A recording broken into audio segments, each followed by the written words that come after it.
Uçar Universitet. Abduri Ümit Şimşek. Tercüman Abdulaziz Aqun. Tahrir Abdurahim Dövlet. Teknomukan Uyghur Neşriyatı. 7. bab Bir Nobel hikayesi. İnsaniyet tarihi ma'rif bilen fojia orasidagi bir musobaqani kunsari texim kuchli xotirlamoqda. H.G. Wells. Maria Sklodowska yanvar qo'zg'oloni bostirilib 3 yil o'tgandan keyin 1867 yilning noyabr oyida Polshalik bir oilaning 5 farzandi bo'lib dunyoga keldi. Mariyaning onasimi, dadasimi ma'rifchi edi. Lekin 5 balni beqishga majbur bo'lib qolg'achqa, onasi shu kungacha davomlashtirib kelgan maktab rahbarligidan ayrildi. Dadasi Vladimir bo'lsa matematika va fizika o'qituvchisi edi. Mariya dunyoga kelib 1 yildak vaqt o'tgandan keyin Tulluq o'rta maktabining muavin mudirligi o'sdi va bu vazifani 5 yil o'tgandan keyin Rus amaldorlarining ziyonkashligiga uchrab, xizmatidan ayrilib qoldi. Bu jarayonda oilaning beshiga moddiy qiyinchiliklardan boshqa musibatlar keldi. Mariya yoki oila ichidagi otlishi bo'yicha Manya 5 yoshida ochilarining birdan 8 yosh kirgan chig'ida onasidan ayrilib qoldi. Lekin bu musibatlar bir tarafdan Mariyaning ruhida bo'ronlarni paydo qilsa, yana bir tarafdan oila a'zolarining bir-biriga texmi cho'nqur muhabbat bilan muomala qilib, bir gavdaga aylanishiga vosita bo'ldi. Oilani bir arada tutgan bu mustahkam rishtalar orasida bilim va san'atmu alohida o'rinni egallaydi. Dadasi Manya bilan uning qarindoshlarini faqat ko'ngil bo'lish va mehr-shafqat bilan emas, ayni vaqtda ilmiy jihatdan oziqlantirgan edi. Buning shu davrning ma'na va ahamiyatiga muvofiq bir xil ta'lim-tarbiya faoliyati ekanligini tushunib olish qiyin emas edi va Manyaning uyidan boshqa Varshavadagi nurg'un uylarda mushunga o'xshash holat davom qilmoqda edi. Asosan deyidak barliq polshaliklarga o'xshash Manyamu Ruslarga qarshi qo'zg'olonlarga bir qancha a'zosi bilan birlikda ishtirok qilgan bir oilada o'sib yetildi va milliy qarshilik ko'rsatish engini mushu atmosfera ichida qonug'dak so'mirish imkoniyatiga ega bo'ldi.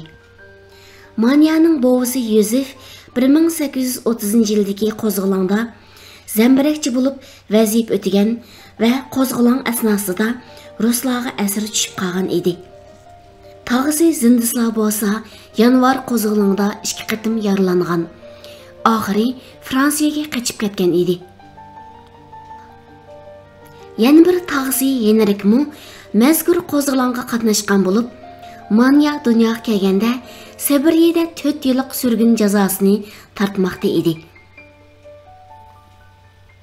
Manyaning dadasi Vladislav bo'lsa, siyosiy jihatdan organa xizmatchilarining tartibiga tushadi. Biroq bu uning romantiklar bilan hech qanday aloqasi yo'q deganlik bo'lmaydi.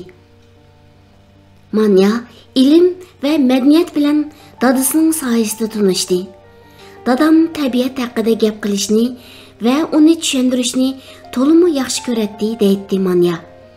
Afsuski, o'ylaganlarini sinov qiladigan bir tajribaxondan mahrum edi.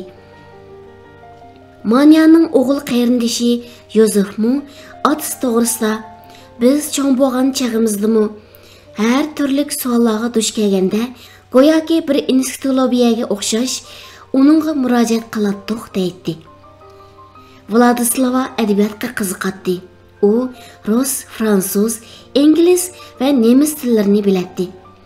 Shanba kunlari kechda 7 dan 9gacha Manyalarning uyida adabiyot darslari bo'ladi. Bu yig'ilishlarda Vladislava oila a'zolarini atrofiga yig'ib, ularga jironliq ovozi bilan qat'iy sunniylik aralashtirmasdan she'r asarlarini o'qib beradi. O'qigan asarlarining ko'pinchisi surgundagi polshalik romantiklarning cheklangan she'r va asarlari edi. Mariyaning otasi Yelena bu she'rlar orqali dadam bizga Polshaning ishg'olchilariga qarshi nafratni singdirdi deydi. Mariyaning she'riga bo'lgan qiziqishimi Polsha adabiyotining bu sha'ni asarlari soyasida cho'nqirildi. U oqshomlari hammamizga kuchli huzur bag'ishlaydi va vatanparvarlik tuyg'ularimizni yangilaydi. Yazlıq ta'tilining bir qismini o'tkazgan ikki tog'asining uylaridimi Mariya o'xshashla ilm va san'at havosidan nafaslanadi. Yana kelib, bevosita o'rindalgan naqsh musiqalarni qanug'dak anglash imkoniyatiga ega bo'ladi. Bu tog'lardan yenirik yanvar qo'zg'algandan keyin Sibiriyaga surgun qilinib, u yerda 4 yil turgan edi. Uning yana bir tog'asi Vladislavning uyimi kitoblarga to'shib ketgan edi. Her ikkisi iskrapga çalatdi. Mushundaq ilm, san'at va vatanparvarlik muhitida Mariyaning o'rta maktabni bitirishi qiyiniga to'xtamadi.